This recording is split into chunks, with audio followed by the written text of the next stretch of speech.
Σύνα.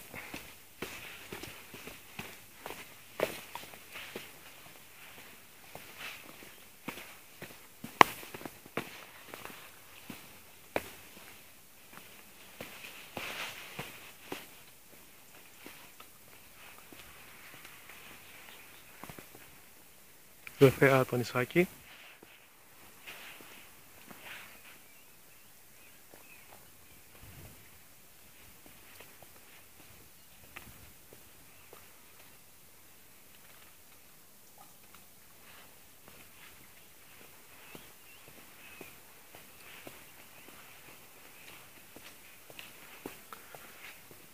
Πάμε πάλι πίσω.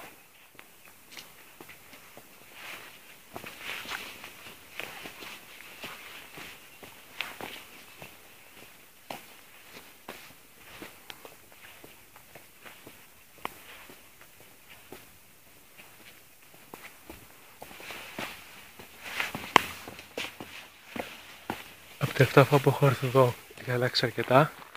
Γίνει κάποιες αλλαγές, γι' αυτό και λίγο έχω ψιλοχαθεί.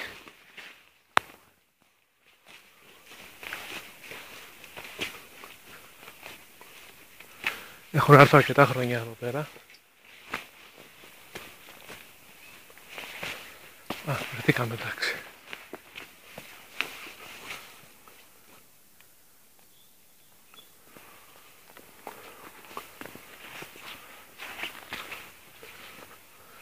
Αυτός είναι ο ίδιος δρόμος. Πέρα.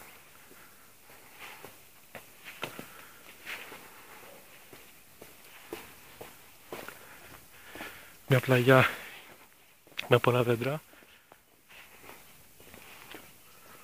Πολύ πράσινο.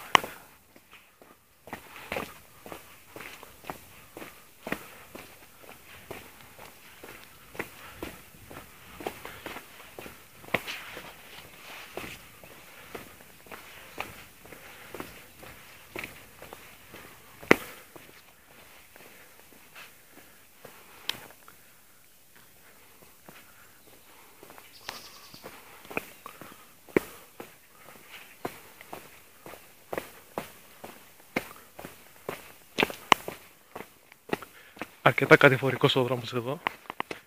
Και επίσης και πιο μετά είναι κατηφορικός αρκετά.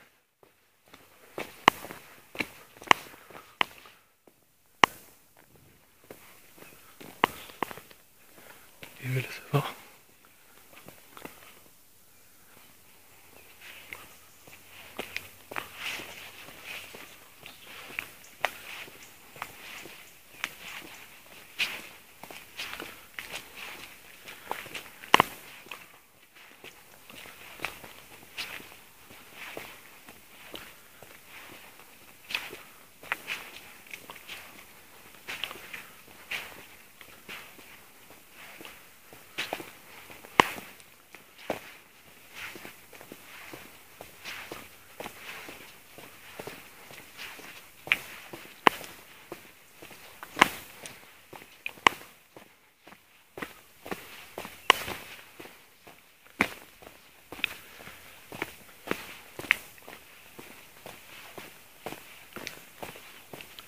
Είναι γεμάτος ήλιος ο δρόμος και επικεντρικό και να γλιστρήσεις.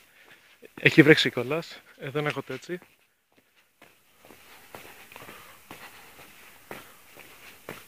Πριν που ήρθα οι κότες ήταν έξω, ανάτας. Φαίνονται λίγο.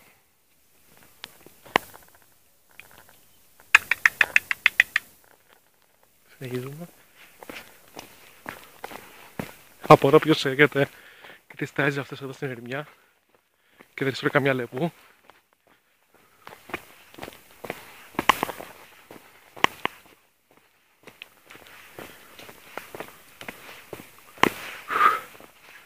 Εδώ επίσης ένα ωραίο έτσι, μια αγωνία με πολύ πράσινο, σαν γκρεμό σαριάκι. Ακούστε τα πουλιά.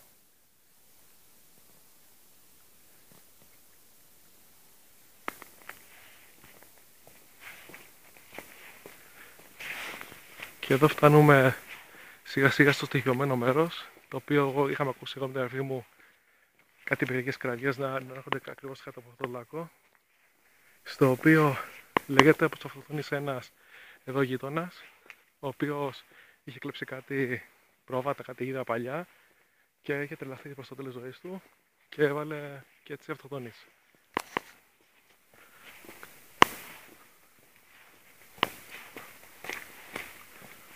Κύματα μελιές κάτω και από τον αέρα που είχε τις προάλλες πέσαν.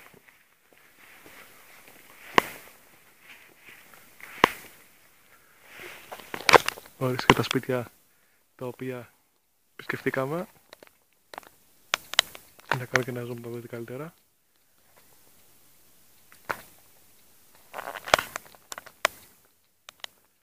Οι βίλες. Και προχωράμε προς το σπίτι μου, στο χωριό, στο νησάκι.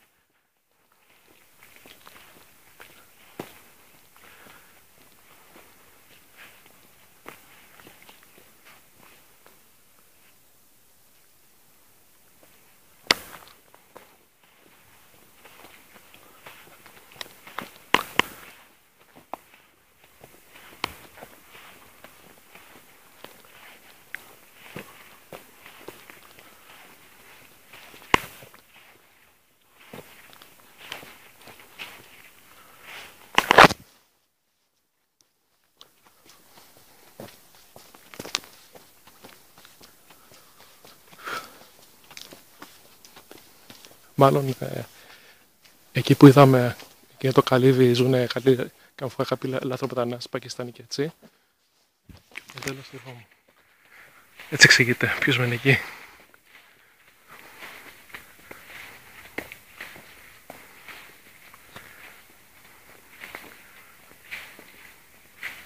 Εδώ είναι το σπίτια μας και σιγά σιγά φτάσαμε στο τέλος του βίντεο.